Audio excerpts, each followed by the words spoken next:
Saviez-vous que le studio Biland n'a pas toujours ressemblé à ce qu'il est aujourd'hui?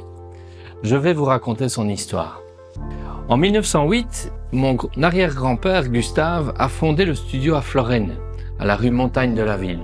Et à l'époque, l'éclairage était constitué de la lumière du jour, grâce à une grande verrière qui donnait sur le nord. Parce que le nord, c'est la lumière des peintres. C'est une lumière douce et homogène qui convient très bien pour le portrait.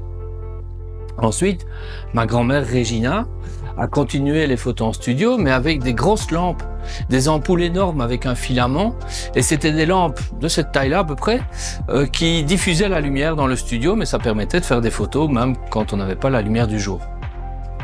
Est arrivé ensuite le flash, mais du temps de ma grand-mère, le flash c'était une ampoule à changer à chaque éclair. Donc ça c'était uniquement pour le reportage, et encore, on s'en servait pas souvent. Alors quand mon papa Jean-Paul a déménagé à la rue de Mété, il a bien sûr continué l'activité en studio et lui a utilisé des flashs électroniques de marque Elincron. Et donc chez nous, ce qu'on utilise, ce sont des flashs électroniques qui sont suspendus à un système au plafond qu'on appelle des pantographes, ce qui permet de bouger les flashs un peu comme on veut.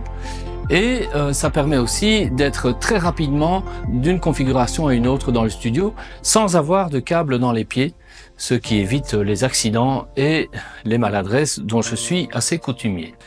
Quand j'ai commencé à travailler avec mon papa, on avait donc ce studio à Florène et on a décidé de faire une série de travaux. On a sablé un mur en pierre, on a mis du parquet au sol pour rendre l'endroit plus chaleureux. Et là, on est à peu près dans les années 2000.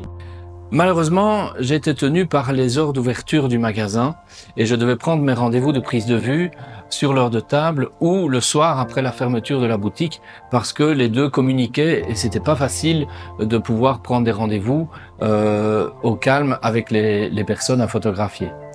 Et donc, j'ai assez vite cherché un autre endroit pour faire mes prises de vue et on est arrivé finalement dans un nouveau bâtiment à Philippeville, un lieu qu'on a restauré, une maison qu'on a restaurée. Et là, on a installé donc un nouveau studio, toujours avec ces fameux pantographes qui permettent de suspendre les matériels d'éclairage. Et ce lieu donc était accessible uniquement sur rendez-vous.